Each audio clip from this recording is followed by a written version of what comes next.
Just like World War II, Holocaust survivors are declining in numbers. One of them made a special trip to the Mid-State, and Seth Kaplan has his remarkable story.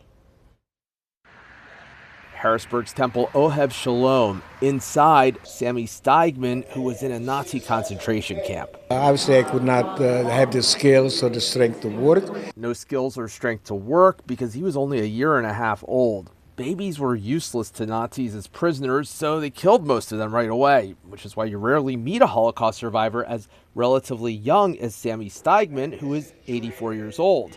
How did he do it? If you will ask any survivor, how come you're alive today, everybody will use only one word: luck.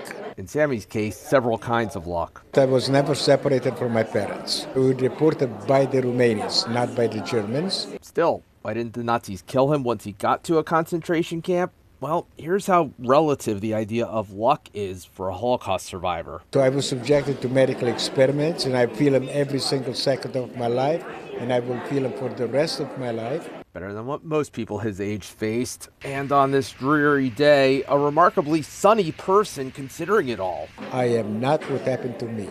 That's not my ID. I am what I choose to be. That's interesting because a lot of Holocaust survivors are understandably bitter people. I've always been an optimist. So then why dwell on the Holocaust? My goal is to learn from the past. The Holocaust is not just something that happened.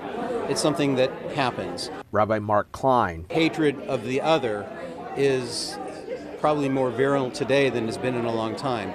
We live in a world where we have forgotten the messages of what happens when you alienate the dignity of another soul. So Sammy Steigman fights that everywhere he sees it. The Uyghur people, Muslims in places like Russia, rescued Jews after the Holocaust. And they received the Jews with open arms. Now targets of persecution in China. To be deported to so-called re-education camps.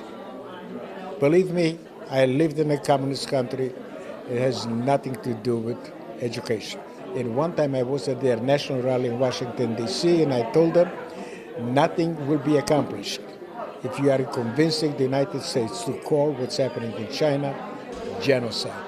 That led to congressional action. And right now, it's known all over the world that what's happening in China is a genocide. But just think, somewhere among them is a young person who is their future Sammy Steigman. In Harrisburg, Seth Kaplan, ABC 27 News.